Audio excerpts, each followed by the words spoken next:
good with y'all, man? Happy Thursday. Hopefully you guys are having a good day. Hopefully you're having a good week. I just got back from the gym chest day. You know, it's kind of crazy. I kind of had a slight headache, but after I hit the gym, it went away. Thank goodness, because I didn't know if I was going to do any videos today. So, however, we covered the article yesterday where it said that James Gunn slipped up in an interview. So I got that interview pulled up. It's with Boba Talks, and I have it fast forward to like the 6:42 mark. That's where it starts up. So we can get it in full context of how James Gunn actually responds in full context, visually and being able to hear it. So let's go ahead and check it out. Let's get it. So one thing I've been really curious about is you've referenced things like Peacemaker Season 2 and Lanterns setting up different threads and arcs. How far do these arcs go? Like, do they culminate in Man of Tomorrow, or can we expect them to go further than that? Yes. They definitely go significantly further. Yeah, he knows. Tomorrow. Okay.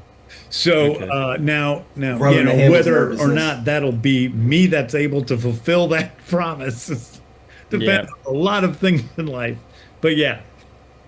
Okay, and I know. Yep, James Gunn knows. I think he knows that his days are numbered. Now, listen, man. It's been so much negativity towards DC. And I've said I don't have any problem with James Gunn when it comes to like the entertainment side of stuff. He's put out Slither I like, Brightburn I like, Dawn of the Dead with Zack Snyder I like, the first Guardians I like. But when it comes to the DC side, he's just not the right fit for the job. And that's okay. We all have things we shine in, like I've said before. You know, I'm a good basketball player, but if I went to the soccer field, I'm going to get my ass handed to me because that's just not what I'm good at. You know, I never practice at it. He's good at, the Marvel type stuff. Now, the Gunn cultists, and I love calling y'all Gunn cultists because you call me a Snyder cultist because I support Zack Snyder. It's hard for them to accept this. Like, they are really struggling to accept the reality of the DCU being such a low quality, nobody's watching type universe. They are struggling. Like, I had people in my comments from the video yesterday, like, there's no way Black Adam was better and performed better than James Gunn's Superman 2025. And I'm just sitting here like, bro, men lie, women lie, numbers do not lie. Black Adam did outperform James Gunn's Superman. The whole article was covering that. And, I had totally forgot Black Adam didn't even release in China. If Black Adam released in China, I honestly think Black Adam maybe would have passed Superman because Superman only made $615 million. Maybe it would have, maybe it wouldn't have.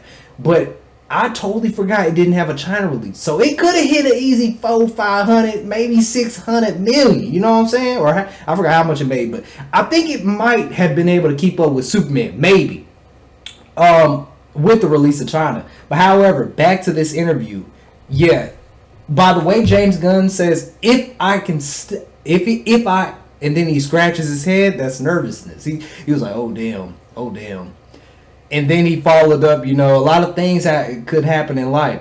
James Gunn knows his time. He knows his time is numbered or limited. The WB sales, there's a lot of offers going on. We'll cover that here soon. But I just wanted to hear this in full context because we covered the article yesterday, but I was like, I want to hear the audio and I want to get the visual so I can see the mannerisms and all that after he says what he says. But listen, you guys have to come to reality. The DCU is a dead, cop-blocking universe. That's what it is. It has cop-blocked us from greatness. It cop-blocked us from Justice League 2, Justice League 3, Man of Steel 2, Ben Affleck's solo Batman movie. Hell, you could even say it's even cock-blocked from the Batman Part 2 because that was supposed to come out this year on October 3rd and it still hasn't came out. And we covered an article and it said, some of the delays from insiders could be because of James Gunn. That was a couple videos ago we did. But it's just, everything is coming full circle. And it just... We gave up Darkseid for this. Like, you have to understand the quality with the DCU is not as good as the DCEU. It's just not. Hell, the cast, the costumes, it just, the dialogue, it's just, the story, and you know what? and I take it back. I ain't trying to down on the actors like that. I think they're cool actors, and I do think David Cornswet could play a better Superman with a different director. And I actually did like Rachel as Rachel